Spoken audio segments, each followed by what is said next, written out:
नमस्कार साधक जनों, आप सर्वे बद्ध शरीर में मौजूद चेतन तत्व ने मारा जय श्री स्वामी शिवानंद दादाजी की। हरि ओम। गुरुर् ब्रह्मा गुरुर्विष्णु गुरुर्देवो महेश्वरा गुरुः साक्षात् परब्रह्म तस्मै श्री आद्य परम सद्गुरुवे नमः। आद्य परम सद्गुरुवे नमः। आद्य परम सद्गुरुवे नमः। जय श्री दादाजी। आप सर्वे चेतन तत्व ने मारा जय श्री स्वामी शिवानंद दादाजी की। मित्रों, शुरुआत में एक शब्द वापर्यो बद्ध शरीर। आपणे जे अगाऊ ध्यान साधना जे आपणे जे ज्ञान सांभळ्युं, जे दादाजीना मार्गदर्शનમાં આપણને આપવામાં આવ્યું છે, તો એ ધ્યાન સાધના આપણે સૌ જાણીએ છીએ કે આપણા શરીર માટે તો લાભદાયક છે જ। હા, મેડિટેશન જે આપણે શબ્દ કહીએ તો મેડિટેશન આપણા શરીર માટે તો લાભદાયક છે જ, કે આપણી શરીરની આ જે યંત્રણાની અંદરના કેટલા હોર્મોન્સ જે રિલીઝ થાય છે એને બેલેન્સ કરવા માટે પણ, અને જ્યારે એ બેલેન્સ થાય છે તે પૂર્ણ યંત્રણા વ્યવસ્થિત કામ કરે છે। પણ એ પાર્ટ કોનો થયો? શરીરનો। હવે એવું આપણું એક શરીર છે? નહીં, આપણું એક શરીર નથી। તો આજે આ વિષય પર આપણે જ્ઞાન ચર્ચા કરીશું કે આપણા શરીર કેટલા છે। આપણને જે બારે આજે દેખાય છે, બારે જગતમાં ફક્ત એટલું જ ખબર છે કે માત્ર બે શરીર છે। ઘણીવાર પિક્ચરોમાં પણ આપણે આ વસ્તુ જોઈ છે કે એક આ શરીર હોય અને એ શરીરના જેટલું જ બીજું શરીર જ્યારે દેહ છોડીને જાય ત્યારે એ આત્મા રૂપે બહાર નીકળે। એટલે આપણને એટલું જ ખબર છે કે આત્મા આની અંદર બિરાજમાન છે અને બારે આ એનું ખોખું છે। પણ ખરા અર્થમાં આપણા ત્રણ શરીર છે: બદ્ધ, સૂક્ષ્મ અને ચેતન। બદ્ધ શરીર, સૂક્ષ્મ શરીર અને ચેતન શરીર। આ બધી વસ્તુઓ, આ ત્રણ શરીરો આપણા ઋષિ મુનિઓની જે સાધનાઓ દ્વારા પ્રમાણિત છે। અને જે બદ્ધ શરીર આપણે જેને કહીએ છીએ તો એ શરીર આપણું આ બારે જે દેખાય છે, જે પંચતત્વનું બનેલું છે, જે પંચતત્વમાંથી જ જન્મ્યું અને પંચતત્વમાં જ વિલીન થાય છે, એ આપણું બદ્ધ શરીર, જે આપણને બધાને દેખાય છે। બીજું, એના અંદર એના જેટલું જ એક શરીર હોય છે, જે એના જેવું જ હુબહુ દેખાય છે, એ છે સૂક્ષ્મ શરીર। અને ત્રીજું શરીર કે જે અખૂટ ઉર્જાનો સ્ત્રોત્ર છે, કે જે એકદમ શુદ્ધ છે, પવિત્ર છે, પ્રકાશમય છે, એ છે ચેતન શરીર। આ ત્રણ શરીરો આ શરીરની અંદર મોજૂદ છે। જ્યારે ફક્ત મેડિટેશન કરીએ છીએ આપણે શરીર માટે, તો ત્યારે શરીરની યંત્રણા શુદ્ધ થાય છે। પણ જો એ મેડિટેશન, ધ્યાન સાધના, જો એ સાધના સ્વરૂપી આપણે બનાવીએ એને, કે પરમાત્માના શરણમાં શરીર પણ અર્પિત, આત્મા પણ અર્પિત, જો એ પ્રમાણેની ધ્યાન સાધના આપણે કરીએ છીએ તો શરીરનું તો કલ્યાણ થાય છે, પણ આત્માનું પણ કલ્યાણ થાય છે। આ ત્રણેય શરીરનું એની અંદર કલ્યાણ થાય છે।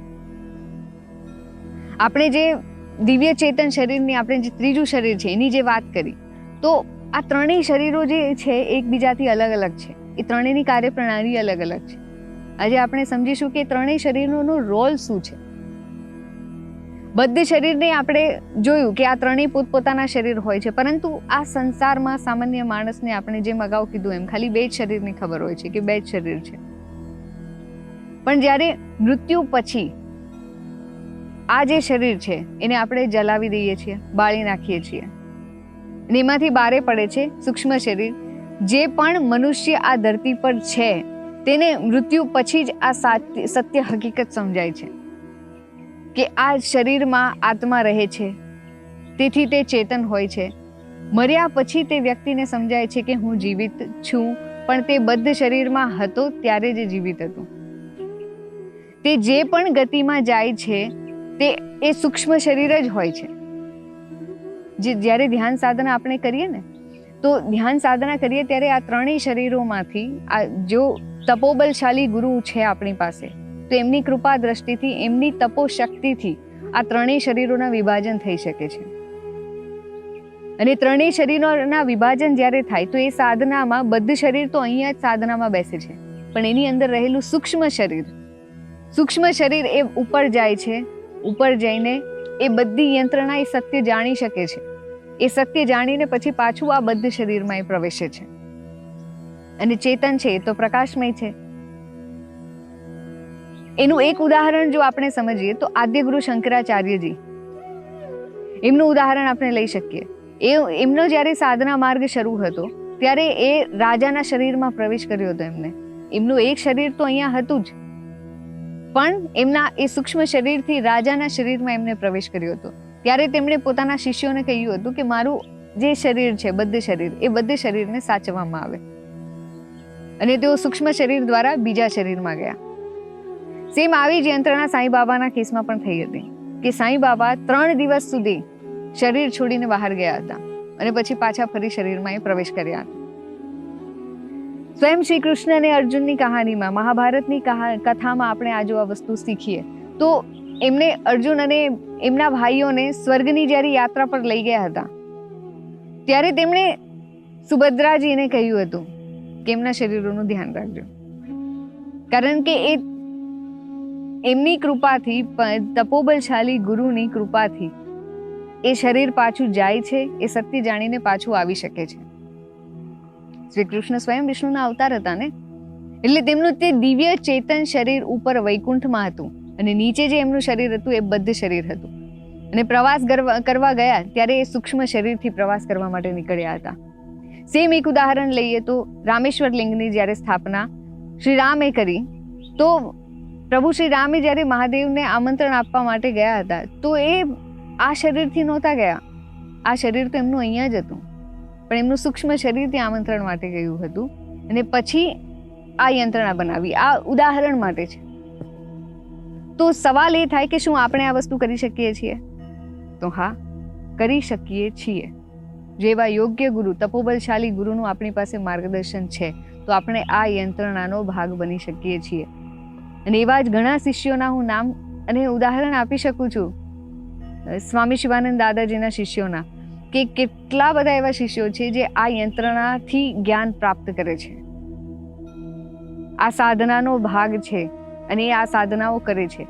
સંસારમાં સામાન્ય આપણા જેવા જ એ લોકો દેખાય છે, પણ છતાં એ આ રીતના સાધનામાં જ્યારે બેસે છે તો એક શરીરથી બહાર જઈને એ સત્ય જગતને જોઈને પાછા અંદર આવે છે. એટલે આ જે જ્ઞાન સ્વામી શિવાનંદ દાદાજીનું જે વાત કરીએ છીએ તો એ જ્ઞાન પ્રેક્ટિકલ છે. અગાઉ પણ જે મનના કર્મોની કે મનને વિચારોને થોભાવવાની જે વાત હતી, તો તમે પ્રેક્ટિકલી જ્યારે ટ્રાય કરશો ત્યારે ખરેખર એનું તમને રિઝલ્ટ મળશે. પણ ફક્ત આપણે પ્રેક્ટિકલી એ કરવું પડશે. માત્ર બોલીને કે વાંચીને એમાં કોઈ પરિવર્તન આવવાનું નથી.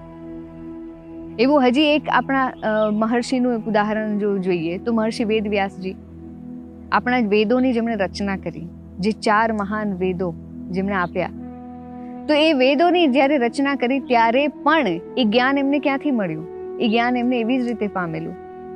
સાધનામાં બેસી એ સૂક્ષ્મ શરીરથી ઉપરના જગતમાં પ્રવાસ કરી, એ દિવ્ય લોકમાં પ્રવાસ કરી, એ દિવ્ય લોકનું જ્ઞાન મેળવી અને પાછા આવી અને એ વેદોની એમને લખાણ કર્યું. સેમ એ જ રીતે ગરુડ પુરાણ પણ બનેલી છે. નચિકેતા જ્યારે ધર્મરાજજી પાસે ગયા નર્કમાં જ્ઞાન માટે, તો ત્યારે એમનું સૂક્ષ્મ શરીર ત્યાં ગયું હતું, જે જ્ઞાન લઈને પાછું એમના બદ્ધમાં આવી અને પછી એમને એ જ્ઞાન ગરુડ પુરાણ રૂપે જગતને આપ્યું. તો ઇતિહાસમાં આ બધા જે ઉદાહરણો લેવાનું કારણ જ એક છે કે આ જે ઇતિહાસના જે ઉદાહરણો આપણે લીધા, જે ઋષિ મુનિઓ, તો એ જ પરંપરાઓના તો આપણે પણ સંતાનો છીએ. સ્વયં દાદાજીની વાત કરું તો દાદાજી સ્વયં દંડેવાલે દાદાજી, જેમની ખંડવા સમાધિ છે અત્યારે, તો એમનો જે અવતાર હતો, એમનો પણ અવતારમાં એ જ રીતે હતું કે દાદાજી પણ અવતારી હતા. તેમનું દિવ્ય ચેતન શરીર ઉપર હતું. તેઓ અહીં શરીરમાં સાધના દ્વારા સૂક્ષ્મ શરીરથી એ યાત્રા કરતા, સૂક્ષ્મ શરીરથી ઉપરના જગતની યાત્રા કરતા. એ યાત્રા એટલે આ વાત સાબિત થાય છે કે આપણા એ 3 શરીર છે જે આ સાધનાની યંત્રણા દ્વારા આપણે જ્ઞાન પ્રાપ્ત કરી શકીએ છીએ, એ સત્ય જગતને જોઈ શકીએ છીએ. એનું ઉદાહરણ એક સ્વપ્ન દ્વારા પણ લઈ શકાય. કોઈને એમ લાગે કે જે સાધના નથી કરતું એનું શું શરીર એના શરીરમાંથી બહાર નથી નીકળતું, તો એક ઉદાહરણ લઈએ કે રાત્રે આપણે જ્યારે સૂઈએ છીએ, હા, ત્યારે આ ત્રણેય શરીરનો ભેદ સમજવા માટે છે કે આપણે જ્યારે રાત્રે સૂઈએ છીએ, જ્યારે આપણે સ્વપ્ન જોઈએ છીએ, ત્યારે આપણું બદ્ધ શરીર તો ઘરમાં જ હોય છે ને, બદ્ધ શરીર ઘરમાં જ હોય છે, પણ એની અંદરથી એ જે સૂક્ષ્મ શરીર છે એ સૂક્ષ્મ શરીર બહાર નીકળે છે. એ સૂક્ષ્મ શરીર સ્વપ્નમાં આપણને લાગે છે કે સ્વપ્નમાં પણ આપણને લાગે છે ને કે હું રાજા છું, હું ભિખારી છું, હું આકાશમાં પક્ષીની જેમ ઉડું છું. આ બધા અનુભવો આપણને સ્વપ્નમાં પણ થતા હોય. તે સમયે આપણે જે અનુભવીએ છીએ તે અનુભવ કરનાર સૂક્ષ્મ શરીર છે. તે સમયે આપણું શરીર તો પથારી પર જ સૂતું હોય છે, પણ જ્યારે જાગીએ ત્યારે પાછા બદ્ધ શરીરમાં આવી જઈએ છીએ અને ઘણી વાર એ ઝટકા સાથે આપણે જાગતા હોઈએ. તો એ ઝટકો લાગવાનું કારણ જ એ છે કે આપણું શરીર બહાર નીકળી ગયું હતું સૂક્ષ્મ, એ ફરીને પાછું આવીને બદ્ધ શરીરમાં આવે છે, ત્યારે જાગે છે, ત્યારે ઊંઘમાંથી ઉઠ્યા એવું આપણે કહેતા હોઈએ. અને જ્યારે એ સૂક્ષ્મ શરીર અંદર પ્રવેશી નથી શકતું, ઘણા કેસીસમાં આવું બને છે કે સૂક્ષ્મ શરીર જ્યારે બદ્ધ શરીરમાં પ્રવેશી નથી શકતું, ત્યારે બીજે દિવસે એ શરીર મૃત જાહેર થાય છે કે એની ચેતના નીકળી ગઈ. એમાં વજનનો પણ તફાવત છે.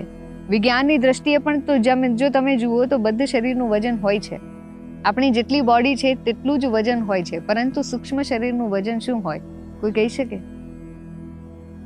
એ શરીર આ સમજવા માટે એ પ્રેક્ટિકલી કરવું પડશે.